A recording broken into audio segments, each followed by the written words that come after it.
And now, it's time for another Dice Tower review with Tom Vasel. Hey everybody, I'm Tom Vasel, and welcome to the Dice Tower. Today we're taking a look at Monopoly Builder. Now Monopoly, easily the most famous game in the world, is a game that I'm not a huge fan of, but I know a lot of people do enjoy it, a lot of people hate it, but whatever. Well, each year Target puts a whole new slate of games in their stores sometime in June, so I went to go check them out, and while I was there I looked to see what other new games were there, and this one caught my eye because this one had you building buildings, and when I looked over it a little bit, you roll dice, get resources. Hey, I've seen that before in Catan and Machikoro. Alright, well I gave this one a whirl. Let's check it out.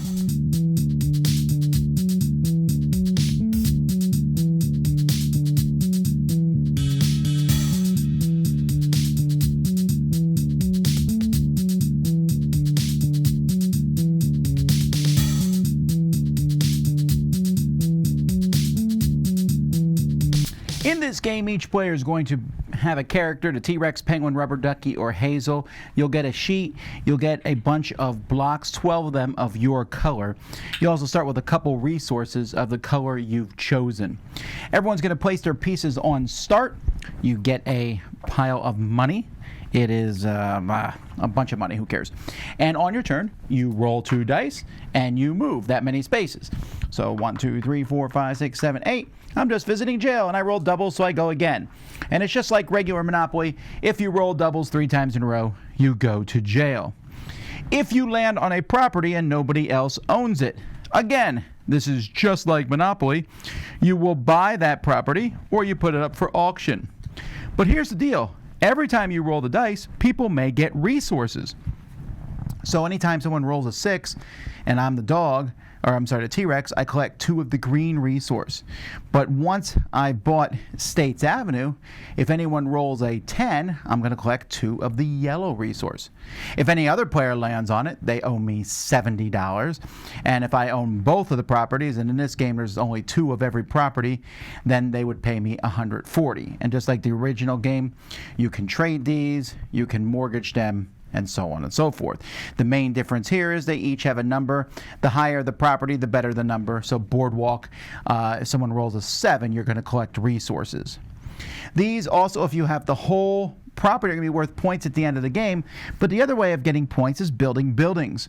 On your turn, you can build 1 or more buildings on free spots on the board or on top of spots that you already have. There's no real restrictions to doing that, but you have to pay resources. To build a level 1, 2 of any resource. Level 2, 3 resources. Level 3, a red, green. 4, a purple and 2 yellows, a red, green, and one other one. And to build the penthouse, you need 1 of everything. There only is 1 penthouse, and when someone builds this on top of a level 4 building, that ends the game. Players will then get points for each of their buildings that they have on the board, 1, 3, 6, 10, and 16. Whoever has the most buildings next to each other gets a bonus of 5. Whoever has the most money gets 3 points, and then you get points for each of the properties you owned. A lot of the spaces on the board have changed. So chance, there is no community chest. Chance just draws a chance card, like this one here. You can keep this card and cancel someone else's chance card. Or this one, move to the next property and buy it. Or this one, go to jail. Or this one, take a resource from each player. Things like that. Some spots, when you land on them, you'll get resources or steal them or roll for them. That's pretty much it. You're just going to keep playing till someone flips the table in anger or until someone builds the penthouse. There is actually a way the game could end, I guess, indefinitely, because as far as I can tell from the rules, the only way to win the game is for someone to build the penthouse, and if everyone built their buildings poorly, that could not happen. Monopoly Builder is an exercise in how cheap can you make a game. The money, of course, is the same typical paper money, but hey, they gave me this cardboard insert that I can hold it. These are really cheap tokens that they also gave me a cardboard thing for that. That's nice of them.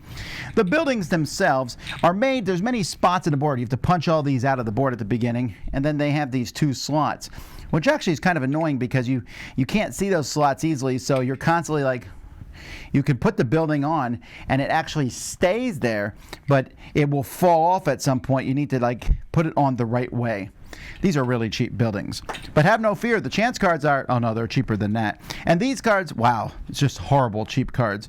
These are actually the best piece here. These are nice. They show you everything about the game. But oh my, I think this was made on a budget of $1.75.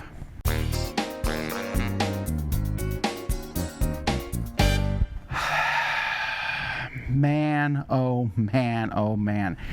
I realize that as a board game reviewer, and I play thousands of games, that there comes with this a very sense of sometimes snobbery, right? Where you're like, well, these are mass market games, and I play the better games.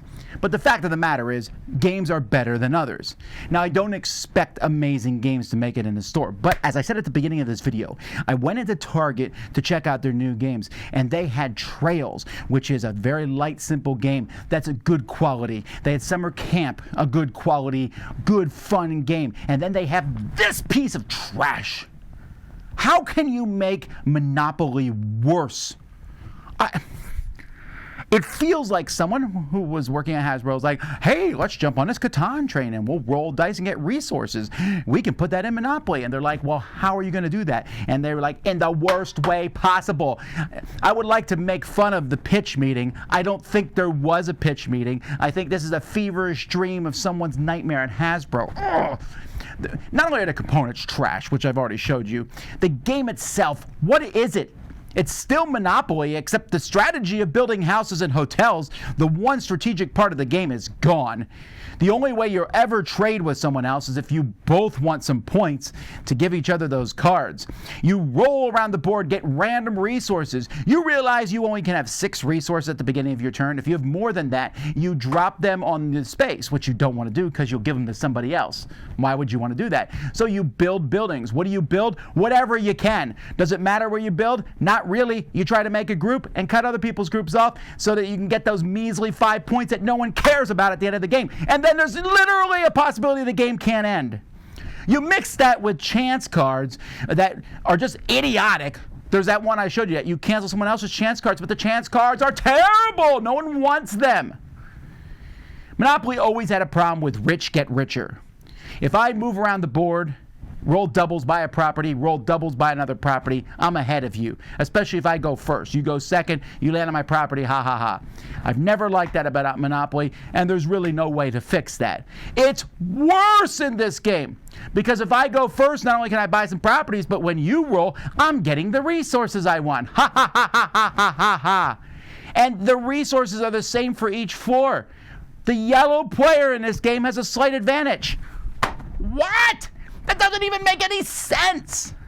Also, why are a duck and a duck? Okay, so let's say good things about the game. All right, I'm done with the good things about the game. I cannot recommend this. I don't recommend it if you like Monopoly. I don't recommend it if you hate Monopoly. I don't recommend it if you like Catan. This is the laziest of game design. And boo upon Hasbro for producing this nonsense. I wish I could say this was an anomaly, but I've been playing a lot of the Hasbro games that shown up, and they're all trash. Oh, man, there are so many good games, and many of them are at Target where I got this. So don't take this as a condemnation of big box stores, because it's not. There are great games out there, complex and simple games. I don't want that one in my site because it's trash. Don't get it. I'm Tom Vasel. You've been watching the Dice Tower. See you next time. Dice Tower Judgment, trash!